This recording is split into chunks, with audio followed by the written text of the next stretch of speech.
Hey, what's up everyone? So today we're going to continue with working with financial modeling, but this time we're going to use the linear regression model or machine learning.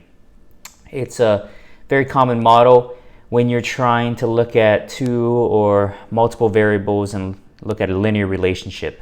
Hopefully we can use some variables to predict a relative value variable such as the PE ratio of sorts. So let's run through this. I'm going to be importing my data from FinViz, just like if you can check out some of my last videos where I look into how to do that. And I'm just going to import it into Pandas. So here we go. Let's do this. So you'll notice that I'm importing Pandas here, and then I'm reading a CSV file from FinViz that's exported out of there. So we've done that. Let's take a look at this data frame. It's pretty large. It's about 7,000 by 71 columns. You can see the shape here. You can look at the specific data points that we're interested in. Here I'm going to, and I've done this in some other videos, I'm going to create an earnings yield, which is essentially just the earnings per share divided by the price. And this is going to help us, hopefully, we want to eventually predict this variable using some of the other variables in this, using our linear regression machine learning model. So let's take a look at what else we have here. We have gross margin, operating margin, profit margin. All of these are strings. They need to be converted into integers. So that's all I'm doing here. I'm applying this formula here, to strip the percentage sign and convert it into a decimal. So I've done that. I'm going to use some plotting libraries, matplotlib and Seaborn. I'm going to need NumPy for some computation. And so going through this, you're going to need to know just a little bit of linear algebra. I'm not going to use an actual library to do the regression, even though that is recommended. I'm going to actually try to compute the regression model using NumPy and just some linear algebra. So let's go through this. So first of all, let's take something easy, because the earnings yield is actually not that, it's a harder variable to predict with each of these variables. You're going to find that if you plot a scatter plot, it's not a linear relationship exactly. So you might have to massage the data, clean up some of the data, get rid of some of the outliers, etc. But let's just run through this and see if we can even just build a regression model, just using some linear algebra. So let's take a look at the profit margin. I'm just right here, I'm using NumPy to look at the mean, the median, the max, the min. And the reason why I'm doing this is because I just want to understand the data. And you'll notice there's some NANs, which is naughty number values in here. So we need to get rid of those. But before we do that, let's plot, for example, and in this example, I plotted operating margin and profit margin. So let's take a look at that. So here's a good candidate for a linear regression model. It's linear, essentially, and that's what it's best for. And the variables that we're looking to predict and our independent and dependent variables are linear. So let's look at the shape of this data. And so remember DF, there's a whole bunch of those, but I want to just look at the profit margin and operating margin columns that we created here. And that's what we did. So remember, I created operating margin, gross profit margin, etc. So I just want to take a look at those and convert it into my data frame. So now my data frame is just going to have a shape of 7,000 by 2. So it's a matrix of 7,714 by 2. So we can take a look at that data frame here. Notice there's these naughty numbers. So I'm going to drop that using a function in Pandas called dropNA. So we've dropped that. Now that's going to significantly decrease or reduce the size of our matrix. So we're going to have a 3,689 by 2 matrix. Okay, so now we're going to get into some of the linear algebra. So, and I was using some linear algebra terms, the matrix. And first, let's take a look at our hypothesis function. So what is, and you learned this in the 9th grade, I'm sure a lot of you have, that y equals mx plus b, right? That's essentially what linear regression is. You're taking some dependent variable y, and in this case, we're going to call it h of x, is equal to theta plus theta 1 times x, or equivalently in 9th grade, I'm sure you learned it was y equals mx plus b. And that's all we're doing here. Now, I'll explain this in a second, but you'll notice that we had this data frame here? Well, this data frame is essentially a matrix, okay? And so it's a matrix of a 7,714 by 2. We're going to split that up. So let's first split that up. And we want to use NumPy because it's more computationally efficient. And we can do that by taking our column, our profit margin column, and using the function .toNumPy. That's a pandas function. That will convert it into a NumPy array. So now we have our y. So this is our dependent variable. That's our h of x here. And if you look at our x variable, that's our operating margin. So that's going to be our independent variable. We can convert that to a NumPy array. There we go. So again, our dependent variable and our independent variable.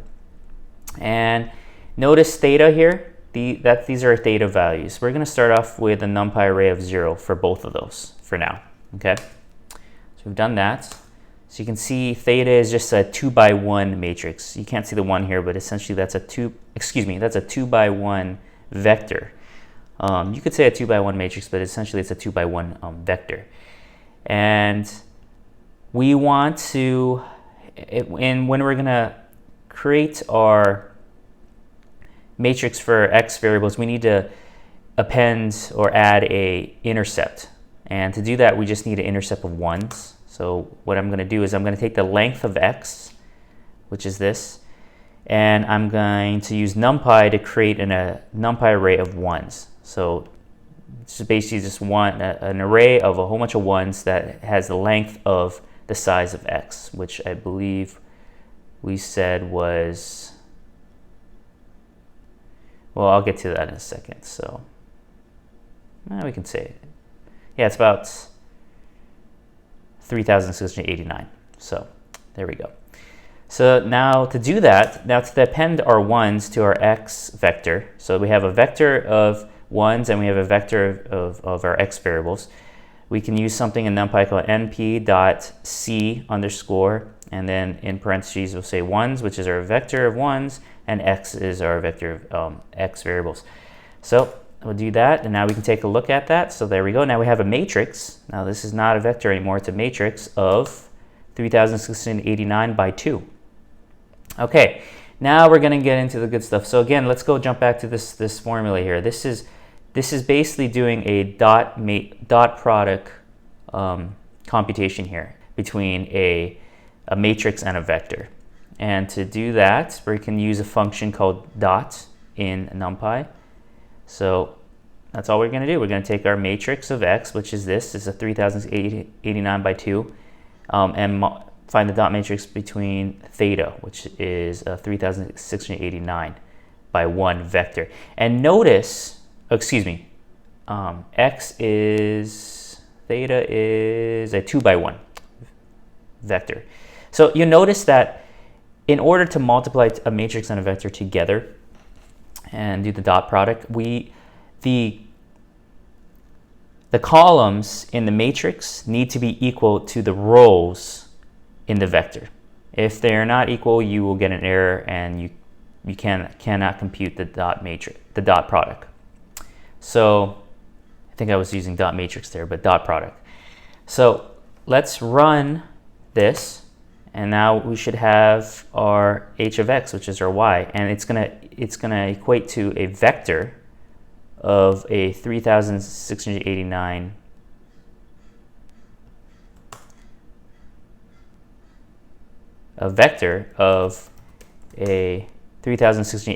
by 1 vector. So there we go. So you can see that.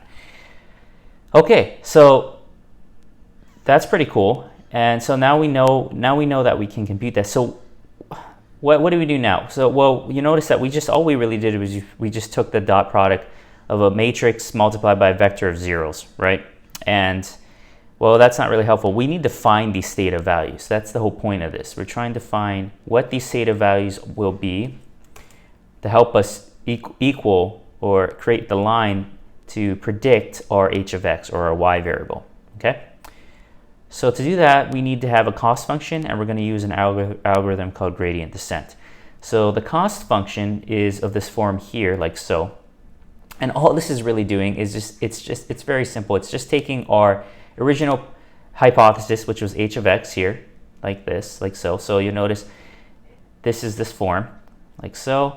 and it's subtracting it from y. And why are we doing that? We're trying to find the error from the actual value of y. So this is the actual value of what we know y should be. But our h of x is trying to predict y. Okay, that's our hypothesis. It's trying to predict y. It's our model, and then we're just squaring it so we can preserve the deviation. And there's a reason why we do that, because if you add up, and this sum sign is basically summing up all these errors, so it's predicting each variable. For every value of x, it's making a prediction of y, okay, or h of x, and then we are then finding the difference between the actual value of y from the real data set, okay? And if you sum those all up, you'll find that you won't be able to preserve that deviation. It would just equal 0. So we need to square all these deviations, because sometimes we're going to have negative numbers and positive numbers, and then if you just added them up, you would just have a value of 0. So that's not helpful. We need to square that. So that's what we're doing there. That's the only reason why we're squaring it. We're preserving this error term, and essentially. And this is just helping us, this 1 divided by 2, 1 over 2 over m is just helping computationally, it's helping the math, it's helping work out the math better, so that we have a smaller value of, essentially we're going to have a smaller value for our cost function here. And what's the goal of this cost function? The cost function, we're trying to get this as small as possible. Actually, we're trying to get it to the value of 0, essentially, or as low as possible. That's the whole point. And the lower this cost function is, that essentially the better our model is able to predict y. So for example, if h of x predicted, our hypothesis predicted 1 and y is 1, then this would be 1 minus 1, which is 0, right? And so if all of them are 0, then our cost function would be 0. So it's doing a good job of predicting. If our hypothesis function was predicting a value of 2 and the actual value of y was 2, then that would be 2 minus 2, which is 0, right? So that's what we want. So we want to get as close as possible to 0. That's not always going to be the case, obviously, but we want to get as close to the value of 0. And so how do we do that? So we can write this form of cost function out like so here, but how do we get that to this value of 0? Well, that's where gradient descent comes in, and that's the algorithm that's going to help us iterate through all these different thetas. So remember, h of x has these thetas. It's going to iterate through a whole bunch of different thetas to come to the lowest value of our cost function, to get closer down to 0. So before we do that, let's just write out. So what I've done is I created a function here called compute cost, which is just our cost function here. So I just wrote it out, 1 divided by 2 times m. And also m, what is m? That's just the number of examples in our set, or it's just the length of y, essentially. It could be the length of x as well.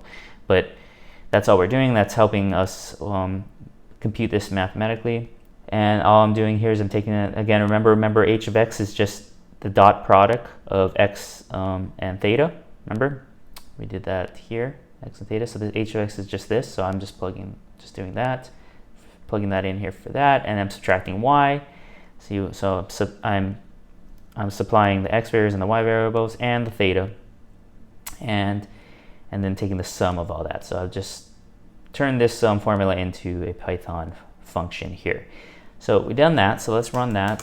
There we go. So this is some test data. So essentially I just took x, y, and theta that previously we got our compute cost of 0.02. So now on to gradient descent. So gradient descent is essentially just iterating through each of these, okay? And we're just taking theta and we're subtracting this derivative here, and we're just doing this over and over, and you don't have to worry too much about that, about the calculus around this. But essentially, and if you want to, I highly recommend reading about this.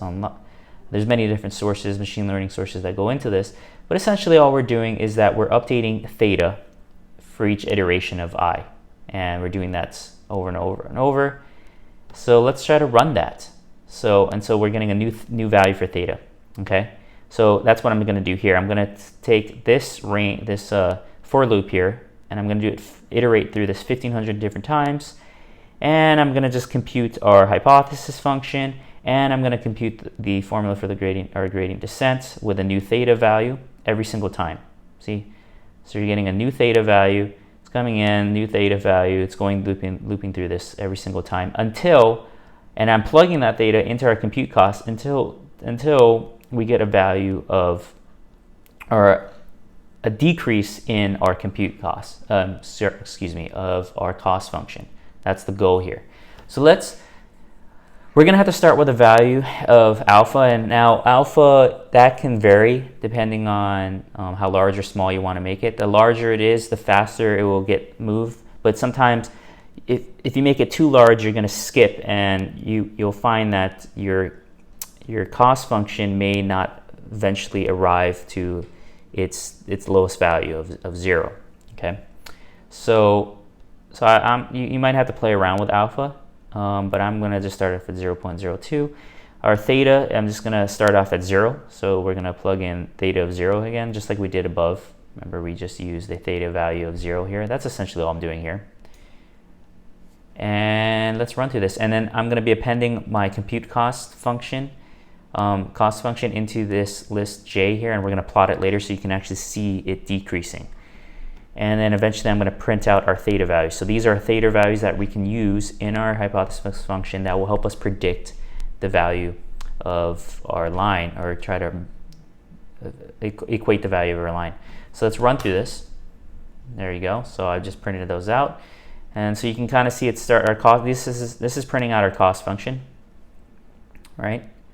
And it's slowly decreasing, right? All the way down 1,500 times, and it gets to a very small value of 0, and close to 0. And these are our theta values that we could use in our model. So what I'm doing here is I'm just going to take my J column, and I'm going to convert it into a data frame real quick, just to help us plot.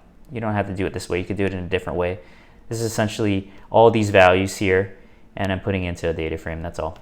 And then I'm going to plot it. And there you go. You can see how it has decreased our cost function. So that was the goal that we wanted to optimize for. And I'm just going to import some of these guys already again.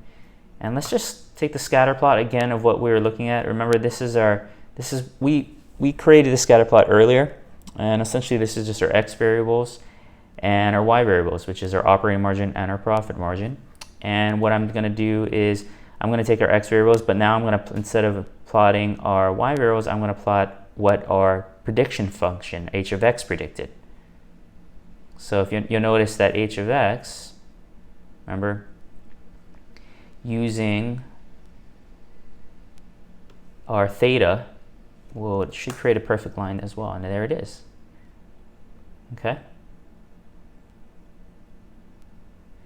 So just to give you a feel of what h of x is visually, it's an array. So it's another vector here, and that's our predicted values given our theta that we computed here, the optimal theta. And so we can use that to predict anything really. So let's say we have some test data. Let's say that we believe that, let's just take our test data here, 1 and 2, and we want to predict what I'm doing here is I'm providing the intercept, remember 1, and I'm saying the operating margin is 20%, but I want to predict what's the profit margin going to be. So I can plug that test data. So I can take our test data, which is essentially our x variables, remember, and find the dot product with our theta, which, remember, our theta was, we calculated our theta above, which is these two values here. Remember, right here. And I'm going to find the dot product and see what our predicted variable should be. So it's predicting a profit margin of 9%. So there you go. So that's financial modeling using linear regression.